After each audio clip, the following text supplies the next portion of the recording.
Shri Venkateswara gold తాకట్టులో ఉన్న మీ బంగారాన్ని విడిపించి కొనబడును.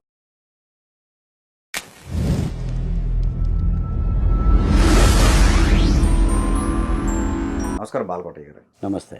ఏపీ మద్యం కుంభకోణంలో జగన్ గారి డోర్ తట్టే అవకాశం ఉందనిపిస్తుంది ఈడీ రూపంలో. మీరేమంటారు? ఇప్పటి వరకు ఆంధ్రప్రదేశ్లో అటు రాజకీయ పార్టీల్లో కానీ దాదాపుగా అత్యధిక మంది ప్రజల్లో కానీ మీలాంటి మేధావుల్లో కానీ ఉన్న ప్రశ్న ఏంటంటే, ఈ మద్యం ముడుపుల కేసు విచారణ సంస్థ ఈడీ కానీ సిట్టి కానీ అంతిమ లబ్ధిదారు వరకు వెళ్తుందా వెళ్ళదా? ఇంతమందిని విచారించిన సంస్థ అంతిమ లబ్ధిదారు దగ్గరికి ఎందుకు వెళ్ళటం లేదు అనేది ఒక పెద్ద ప్రశ్న. ఇప్పుడు ఆ ప్రశ్నకి సమాధానం దొరకబోతుంది. నేను కూడా చాలాసార్లు మాట్లాడా. ఈ మద్యం ముడుపుల కేసు ఎండమావుల సీరియల్ లాగా, కార్తీక దీపం సీరియల్ లాగా కొనసాగుతూ ఉంది, లేదంటే టామ్ అండ్ జెర్రీ ఆటలాగా పిల్లి దొరకదు ఎలుగు పట్టుకోదు అనే భావం కలుగుతుంది.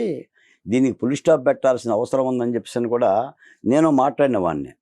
ఇప్పుడు పరిస్థితులు చూస్తూ ఉంటుంటే, అంటే పిఎన్ఆర్ పి నాగేశ్వర రెడ్డి గారు విచారణకు వచ్చిన తర్వాత, ఆయన భార్య అకౌంట్లోనే 20 కోట్లు దొరికిన తర్వాత, ఒక సాధారణమైన జర్నలిస్టు లేదా వారి మాటల్లో జగన్మోహన్ రెడ్డి గారి గుమస్తా ఆయనే కార్ల ఫ్యాక్టరీలో 51% వాటా కొనుగోలు చేసిన తర్వాత, 3 రాష్ట్రాల్లో ప్రాపర్టీలు సంపాదించిన తర్వాత, ఇక ఈడీ జగన్మోహన్ రెడ్డి గారి దగ్గర సిద్ధంగా ఉంది.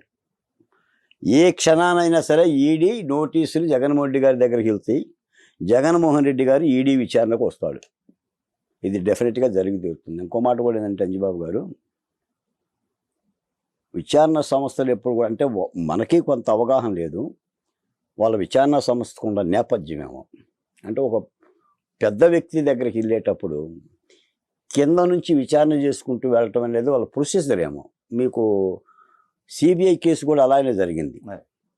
నాడు ఈ యొక్క క్విట్ పోకో కేసులని జేడి లక్ష్మీనారాయణ గారు ఆధ్వర్యం విచారించినప్పుడు కూడా ఎప్పుడు డైరెక్ట్గా జగన్మోహన్ రెడ్డి దగ్గరికి రాలా. విజయసాయి రెడ్డి గారి దగ్గర నుంచి మొదలుపెట్టి ఆ ప్రసాదు, ఈ ప్రసాదు, వరప్రసాదు, నిమ్మగడ్డ, బొమ్మగడ్డ అన్నీ అయిన తర్వాత ఆయన పాదయాత్రలు జరుగుతున్న క్రమంలో మా ఊరు కంజీచర్ల, కృష్ణా జిల్లా ఎన్టీఆర్ జిల్లా కంజీచర్లో వచ్చి బస చేస్తే, ఆ రోజు నేను జర్నలిస్ట్గా అక్కడే ఉన్నా. ఆ రోజు మార్నింగే విచారణ పిలిచారు. ఎప్పుడైతే జగన్మోహన్ రెడ్డి గారిని విచారణ పిలిచారో అప్పుడు 1-2 సార్లు పిలిచేసి మూడోసారి పిలిచారు. మూడోసారి చక్కని పట్టేశారు. గో టు జైలు అన్నారు. ఏమైంది? 16 మాసాలు అయింది మళ్ళీ జైలు గోడ నుంచి బయటికి రావడానికి. ఎస్, డెఫినెట్గా ఇప్పుడు జగన్మోహన్ రెడ్డి గారిని అరెస్ట్ చేయొచ్చు. అరెస్ట్ చేయడానికి అన్ని హంగులు ఉన్నాయి. పీకేఆర్ దగ్గర ఇంకే సమాచారం ఉందో. మీకు ఆఖరికి ఈ మద్యం ముడుపుల కేసులో భారతిరెడ్డి గారు గుమస్తానే దొరికాడు గోవిందప్ప. ఆయన భారతిరెడ్డి గారు గుమస్తానే కదా, భారత సిమెంటు గుమస్తానే కదా. మీరు చెవిరెడ్డి, కసిరెడ్డి, మిథున్ రెడ్డి, మీరు వాళ్ళని చూసారా? ఫర్ డే, రోజుకి సార్, నెల కాదండి, 50 కోట్ల నుంచి 60 కోట్ల రూపాయలు కసిరెడ్డి రాజిరెడ్డి గారు పంపిణీ చేయాలి. ఏ1 ముద్దాయి మిథున్ రెడ్డికి, తర్వాత మన నాగేశ్వర రెడ్డికి, వీళ్ళందరూ కూడా డిస్ట్రిబ్యూట్ చేయాలి. గోవిందప్పకి ఇవన్నీ విచారణలో వెల్లడైనవి. అంటే అచ్చంగా దొంగతనం చేశారు సార్. ఇంకో మాట కూడా చెప్తున్నా, ఈరోజు సిఐడి కానీ మేము కూడా మాట్లాడుతుందంటే 3,500 కోట్ల రూపాయలు ముడుపులు అసలు ముడుపులే ఇవి. అదేలేనా, ముడుపులే 3,500 కోట్లు ఉంటే అసలు ఎంత ఉంది? అసలు దోసిందెంత? అవును, ఇవి ముడుపులండి. ముడుపులంటే లంచాలు. అవునవును. అసలెంత? అది ఇంకా అది కాలిక్యులేషన్ అవ్వట్లా. అది అవుతా అండి. క్యాష్ రూపంలో తీసుకున్నారు కదా, అయితే అది ఇప్పుడు ఆ రోజున పురంధేశ్వరి గారు లాంటి వాళ్ళే 30,000 కోట్ల రూపాయలు అని చెప్పారు. మొత్తం మద్యం సంబంధించిన అవినీతి 30,000 కోట్ల రూపాయలు అని చెప్పారు. అమిత్ షా గారు కూడా మాట్లాడారు, ముఖ్యమంత్రి గారు కూడా మాట్లాడారు, మేము మాట్లాడాం. ఇంకా ఆలోతులు కాదు, ఈ ముడిపులే 3,500 కోట్ల రూపాయలు. ఓకే. అంటే ఈ విధంగా ధారావాహికంగా డబ్బుల పంపిణీ జరిగింది. మీకు ఇంకో మాట కూడా చెప్తాను. నాకున్న అబ్జర్వేషన్లో ఈ ఇసుక ర్యాంపుల దగ్గర పనిచేసే కుర్రోళ్ళు ఉంటారు కదా, బైకులు వేసుకొని ఈ లారీ అటు వెళ్ళాలి, ఈ లారీ ఇటు వెళ్ళాలి, లోడ్ ఎత్తాలని చెప్పడానికి నెలకి ఎంత ఇచ్చారు తెలుసా? వాడికి 45,000 రూపాయలు ఇచ్చారండి. ఓన్లీ డైరెక్షన్ చెప్పినందుకే. వాడు క్వాలిఫికేషన్ ఏంటి తెలుసా? Inter, degree. డైరెక్షన్ చెప్పినందుకు 45,000 ఇచ్చారు. ఓకే. పై ఆదాయం 45,000. ఓకే. ఒక ఫోటోషాప్ వర్క్ ఏ4 ఫోటోషాప్ వర్క్కి, ఇది ఏ4 పేపర్ అండి, ఫోటోషాప్ వర్క్ ఉంటుంది, కలర్ డిజైన్. రైట్. దీనికి మేము ఇచ్చేది 500 రూపాయలండి. మంచి టాప్ మోస్ట్ వర్కర్ అయితే 1000 రూపాయలు ఇస్తాం సార్ డిజైన్ చేయడానికి. దీనికి వైకాపా మేనిఫెస్టో 4 పేజీల మేనిఫెస్టో, వాళ్ళు ఇచ్చింది 85,000 అండి. అలా ఇచ్చేసారు సార్ డబ్బులు. అదే రైట్ రైట్. అత్తపెట్టెల్లో తెచ్చి ఇచ్చేశారు. ఓకే. అంటే అంత దోసేశారు. ఓకే. మనం ఆ రోజు కూడా చాలా రోజులు మనం మాట్లాడుకున్నాం.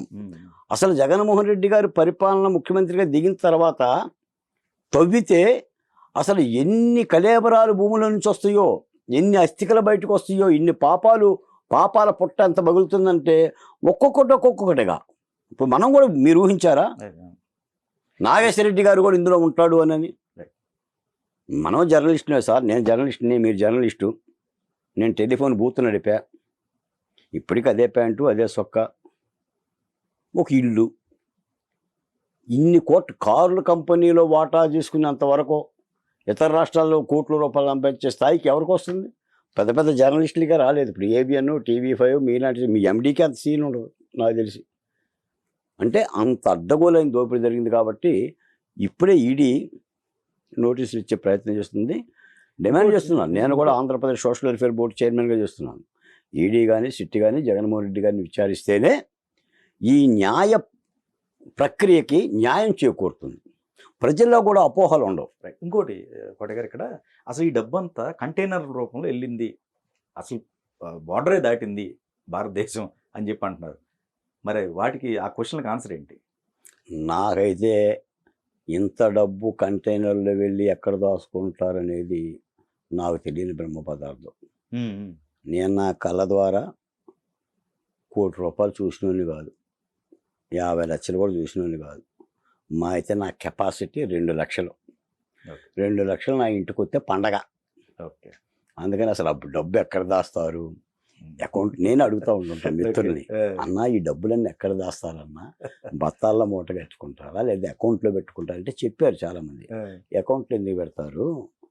అకౌంట్లో పెడితే మోడీ గారు పట్టుకుంటాడు. వీటిని ఏంటంటే స్థిరాస్తులుగా, ఆస్తులుగా, బంగారంగా మలుచుకుంటారు. అందుకనే పబ్బులు పెట్టారా, క్లబ్బులు పెట్టారా, బంగారం షాపులు పెట్టారా, విదేశాల్లో టూర్లు పెట్టారా? మీకు మనకి తెలియని దేశాలు తిరిగి ఎంజాయ్ చేశారు. PNR, PKR, మనకు తెలియని దేశాలు కూడా వెళ్ళిపోయి ఎంజాయ్ చేశారు. ఓకే. అంటే ఈ విలాసవంతమైన జీవితాలు, లేదా మీరు అన్నట్టుగా ఇతర దేశాల్లో అక్కడ పెట్టుబడులు. ఏముంది సార్ డబ్బు అంటే? ఇప్పుడు ప్రపంచం అంతా కూడా గ్లోబలైజేషన్ అయిన తర్వాత డబ్బు అంటే ఏముంది? అమెరికా వెళ్ళిపోయి ఒక విలా కొనుక్కుంటాడు. రేపు పొద్దున్న రాజకీయాలు నాకు మొన్నటిదాకా కూడా కర్ణాటకలో జగన్మోహన్ రెడ్డి గారికి యలహంక ప్యాలెస్ ఉన్న సంగతి నాకు తెలియదండి.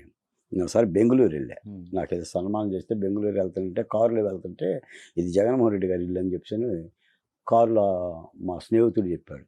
ఇది జగన్మోహన్ రెడ్డి గారి ఇల్లు ఏంటి, ఆంధ్రప్రదేశ్ కదంటే, లేదంటే దీన్ని యలహంక ప్యాలెస్ అంటారు అని చెప్పి కాస్త కారు ఆపని చూసి చూస్తే ఓ పెద్ద విస్తారంగా ఉంది. అది వాళ్ళ పరిస్థితి. అందుకని దాచుకుంటారు. దాచుకునే వాళ్ళకు, దోచుకునే వాడికి దాచుకోవడం ఎక్కడ అనేది వాడికే తెలియాలి. అందుకని ఏదైనా ఈ ఈడీ అనేది జగన్మోహన్ రెడ్డి గారిని విచారించాలి సార్. లేకపోతే మీకు ఎందుకు విచారించాలంటే వ్యవస్థలు బతకాలి.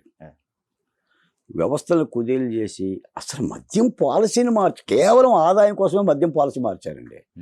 మద్యం పాలసీ మార్చడంలో ఎక్సైజ్ శాఖ మంత్రి లేడు సార్. ఎక్సైజ్ శాఖ మంత్రి లేడుగా. దాన్ని నిర్వహించడానికి కసిరెడ్డికి 100 కోట్ల రూపాయలు అప్పిచ్చారు కదా, విజయసాయిరెడ్డి గారు చెప్పిన మాటే కదా. అందుకని ఆయన అసలు మద్యం ఎత్తేయమంటున్నాడు. ఆయన మొన్న కూడా స్టేట్మెంట్ ఇచ్చారు. అందుకని మరి అంత జరిగిన తర్వాత మరి వ్యవస్థలు బాగుపడాలంటే, అదే. ఈ దేశంలో వ్యవస్థల మీద నమ్మకం ఉండాలంటే కరెక్ట్. తప్పనిసరిగా ఉం. న్యాయ వ్యవస్థలో న్యాయస్థానాలు కూడా ఆ. నిందితుల్ని విచారించి శిక్షించే స్థాయికి వెళ్ళిపోవాలి.